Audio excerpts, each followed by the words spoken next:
বর্তমান সময়ে বিশ্বের একাধিক দেশে টি-20 লিগ খেলা হচ্ছে, কিন্তু যে জনপ্রিয় লিগের জন্য ভক্তরা অধীর আগ্রহে অপেক্ষা করেন তা হলো আইপিএল। এটি বিশ্বের সবচেয়ে সফল এবং ব্যয়বাহুল্য টি-20 লিগ হিসেবে বিবেচনা করা হয়। তবে আর কিছু দিনের মধ্যেই আইপিএলের পরবর্তী মৌসুম শুরু হতে চলেছে। আগামী 21শে মার্চ থেকে শুরু হতে চলেছে এই টুর্নামেন্ট। তাই এমনতো অবস্থায় ক্রিকেট অনুগামীদের বিশেষ নজর রয়েছে কলকাতা নাইট রাইডার্স প্লেয়ারদের দিকে। তবে গত মৌসুমে আইপিএলে চ্যাম্পিয়ন হয়েছিল কলকাতা নাইট রাইডার্স, যদিও তারপরে এই দলে একাধিক পরিবর্তন ঘটেছে।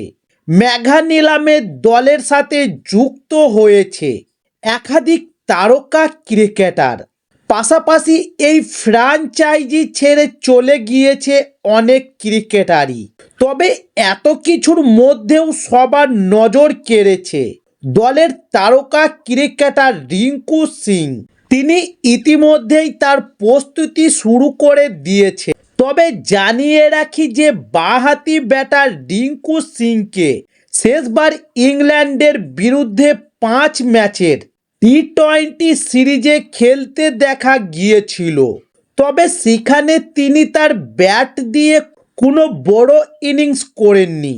3 ম্যাচে মাত্র 39 রান করেছিলেন। তাই এমন পরিস্থিতিতে আইপিএল 2025-এর আগে এবার রিঙ্কু তার হারানো ছন্দ ফিরে পেতে কঠোর পরিশ্রম করছে। তাই মুম্বাইয়ে আইপিএলের পরবর্তী সংস্করণের জন্য প্রস্তুতি নিচ্ছে রিঙ্কু সিং। ইতিমধ্যেই কেকেআর তাদের অফিসিয়াল ইনস্টাগ্রাম অ্যাকাউন্টে দলের প্র্যাকটিস সেশনের ছবি শেয়ার করেছে। ওই ছবিগুলিতে রিঙ্কুকে মনোযোগ দিয়ে ব্যাটিং করতে দেখা গিয়েছে।